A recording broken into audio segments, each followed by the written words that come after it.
Today, you are going to be exploring and considering power dynamics in your books. We're doing this so that you can determine the impact power has on the characters and how power influences social and contemporary issues among characters. You know you have it when you have discussed and practiced doing a power chart for the story Pearl and then tried it for your own book and another story of your choice.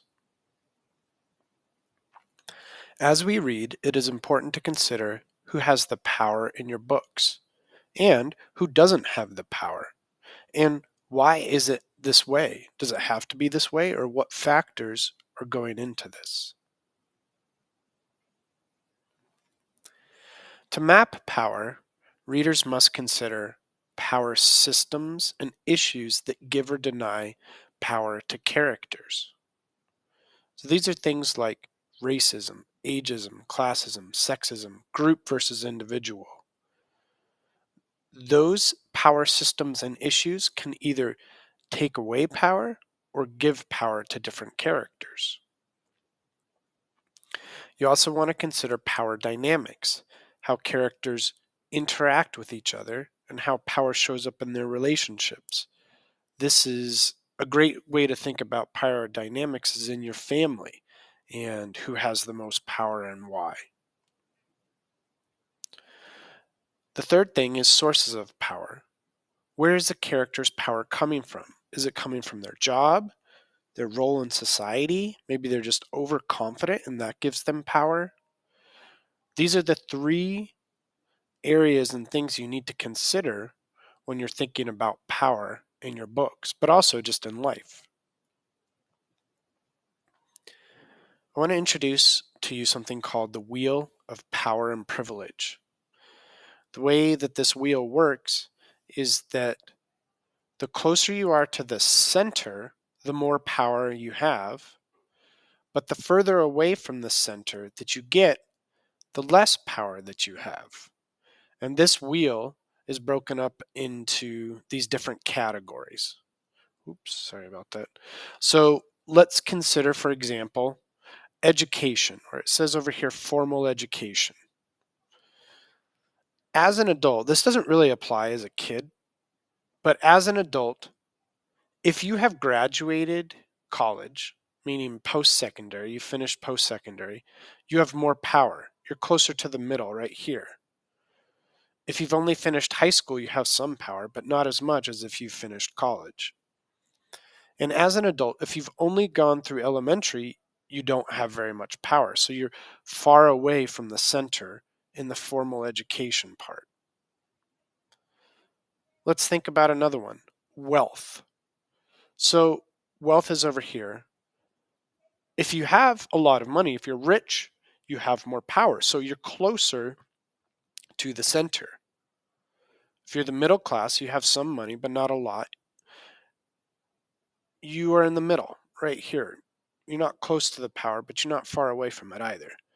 If you're poor, then you don't have much power. Now, I'm not saying that any of this is good, right? This isn't necessarily the way that it should be, but this is just a reflection of how it is in America. So, for example, let's think about body size. For the most part, if you're skinnier, people consider you more attractive, and so you have more power. If you're sort of average body size, then you have some power, but not as much.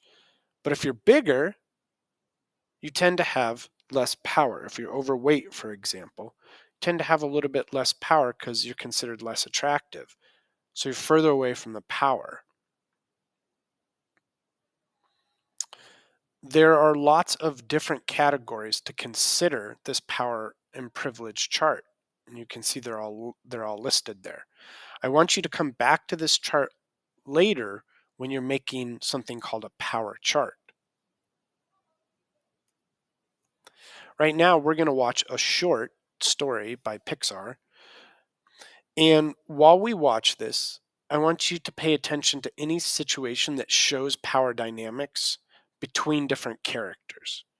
And I want you to consider what power systems are at play, what issues, what are the sources of power. after we watch this, I'm going to show you an example of how to make a power chart. So while you watch, you don't have to take notes. Just think about how power is showing up in this short story. All right, let's watch it now.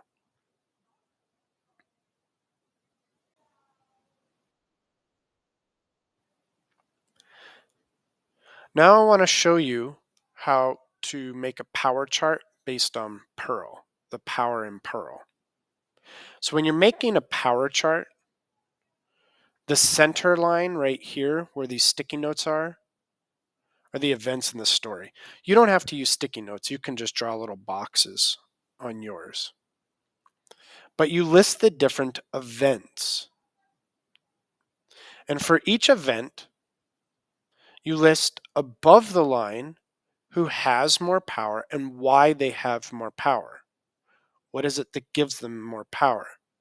But below the line, you list who has less power and why. What factors are at play that give them less power? So I've made an example here, and I want you to write down this example as we go. So actually what I'm going to do is I'm going to explain it, and then I'm going to give you some time to write it down. You can also make your own. I'm just giving this to you as an example. So event number 1, Pearl starts her new job, and she's in the elevator with that guy. Well, in that scene, the man in the elevator has more power because of his role in the job. He's been there longer, but he's also, he looks like all of the other people who work at that place. He's similar. He's in the group. He's part of the clique. So he automatically has more power. But in event 1, Pearl is down lower. She has less power. It's because she looks different. She acts different. She's new. So she has less power because of those things. All right, I'm going to give you just a moment to write those down, and then I'll move on to event 2. The second event is that Pearl tries to interact. She tries to fit in. She goes and she tries to tell a joke to the guys, and they just blow her off. She's in the meeting. She tries to contribute, and they tell her to be quiet. Well, in that case, in that event, the men have more power. They have like a gang mentality. There's more of them. And they've been there for longer, and they already have an established group. So they have more power. So they are above the line. And down here below is Pearl. She's the only girl. She's experiencing sexism. And so she has less power in that situation. So write down event 2. I'll give you a moment to do that now. The third event is when Pearl changes herself to try to fit in. She changes how she looks. She starts wearing that suit. She starts acting more aggressively, speaking more aggressively. She is angry or shows that she's angry. She's just trying to be one of the guys, basically. Well, when she's doing that, she starts to gain more power. She's wearing this mask, and it's not really who she is, but she's doing it to try to fit in, and that does give her more power. She rises above the line. The problem is it's not really her, so that's taken away from who she is, but she does get more power in that situation. Below the line in that case, it's kind of tricky to figure out who has less power in this situation, but there is this one guy who used to be the funny guy. He used to be the one who was telling jokes.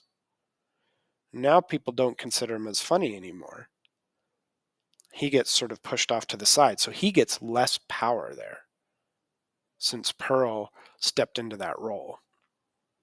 So write down event number 3. I'll give you a moment to do that now. Now let's move over to event 4. Event 4 is when that new ball of yarn starts. I think her name is Lacey. I think that's what it is. She starts. Well, all of the guys and Pearl who are already there at the workplace, they have the power in that situation because of all the reasons we've already said. They've been there longer. They're already part of the group. There's definitely sexism going on there. And so they have the power. They're above the line. Below the line is this new ball of yarn, this new employee. She's different. She's a girl. She's experiencing sexism, so she has less power. So write down event 4 now. The last event is when Pearl becomes the greeter and the welcoming committee for the office. She's riding in the elevator with this new employee and she's welcoming him. And the power is more balanced. It's not totally equal because she's still been there for a little bit longer, but she's so welcoming that she balances out the power a lot. And then they walk into the office and the office is really welcoming and open. And so there aren't as many power dynamics going on. There's more just equality and acceptance in that last event.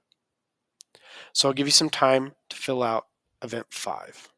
Let's do that now. So this is an example of how to do a power chart. You list the events, and then you list above the event who has the power and below the event who doesn't have the power. What I want you to do now is to make 2 power charts of your own. I want you to do 1 power chart for your own book that you've been reading for this unit, and then I want you to do a power chart for any other story of your choice. It could be a book, could be a movie, it could be a show, any story of your choice.